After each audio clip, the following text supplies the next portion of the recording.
If you like what I make and want to help out the channel, make sure you subscribe to it, turn on notifications, leave a like on the video below, and comment as well. Thanks for your support, guys.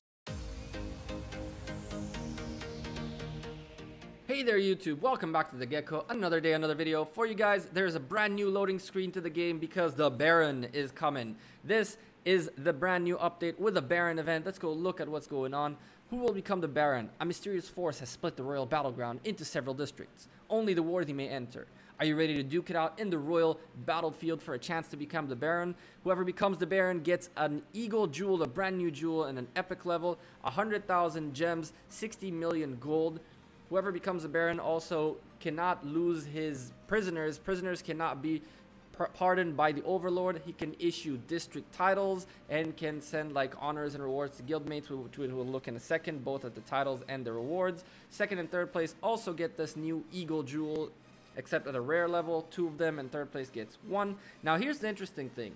In the rules, you got to be a player with castle level 25 and have a relocator in order to be able to fight. So you can now enter the royal battleground, I guess, just for Baron, with just a relocator, regular relocator.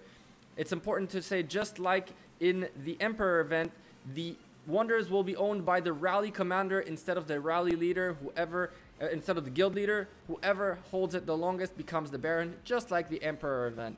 Now, there's one more thing going on we'll look at briefly. There's this thing of give your castle a makeover, and as you can see, I couldn't get in. But I did get a screenshot from a friend, which shows that now you can get, like, skins for your castle, which is highly ridiculous in my opinion. Money grabbing, but whatever. $20, I guess. I'm not for it. Now, I went ahead and looked for the Royal Battlegrounds, and I forgot that in the Taiwan server, there are only 3 kingdoms. So it took me a second to find the Battlegrounds. But once I did, we went in and looked at the map, and you'll see in a moment, boom, there is brand new castles, which are the Baron like forts, I guess. We went into the first one, the one that had a flag on it, and went ahead and looked at the titles that we get. Now the Baron gets nice buffs: army attack, army max HP, and army defense, 15%, 10%, 10%. And then he can give out all these different titles, which I'm really not gonna go look and talk about one by one because it's just way too much stats.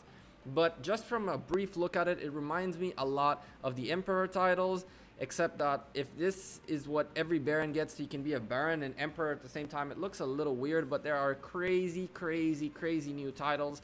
You can get a lot more buffs from this, so this is highly insane. I recommend you guys to scroll back in the video and look through them again. A lot of crazy stats, a lot of crazy titles that the Baron will be able to give out. So after looking through all the titles, you know, there's a bunch of other things that the Baron gives. So we went ahead and looked at the rest of the stuff, starting off with the Baron's Horde. As you can see, 100,000 gems, 60 million gold, and this Eagle Jewel, which gives you 7.5 army cavalry attack and range attack, which is pretty nice. That's only in like epic level, right? So I wonder how it looks like when you get it to the max level, to the legendary level.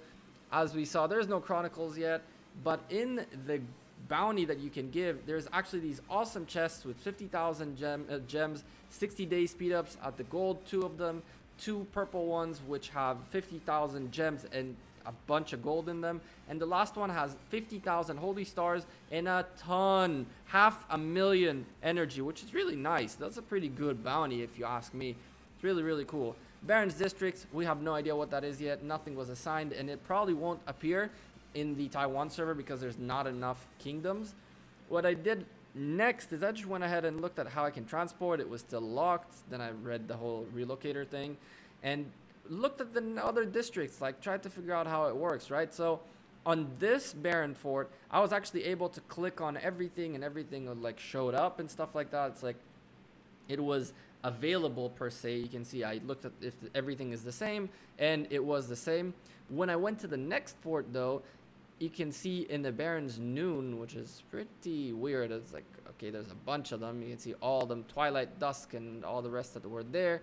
I clicked on the base, and then I click on the Horde, and now the Wonder is currently unavailable. So I'm guessing this has to do with the amounts of kingdoms that we have in the Taiwan server. But anyway, what you're seeing again, it's all the titles. Everything looks the same. My opinion on this whole thing is that it's going to be another Slaughterfest. Thankfully, you don't need to pay too much to get in, so just a relocator, it's going to be a lot of fun to see what's going on. I'm going to, of course, do my best to try to stream the first event, see how it works, what's going on, who is against who, and you know how this thing is going to work out. So yeah, that's what I wanted to show you guys. Baron is coming up in tomorrow's update. If you guys like this video, make sure to leave me a like below. Make sure you smash that like button, you know what I mean? Leave me comments, let me know if you have any questions, suggestions, anything, or if you don't want to leave it here, you can send me a message on Twitter, you can send me a message on Facebook. All the links are in the description. I'm the Gecko, I'm out of here. See you guys tomorrow in another video. Take care. Peace.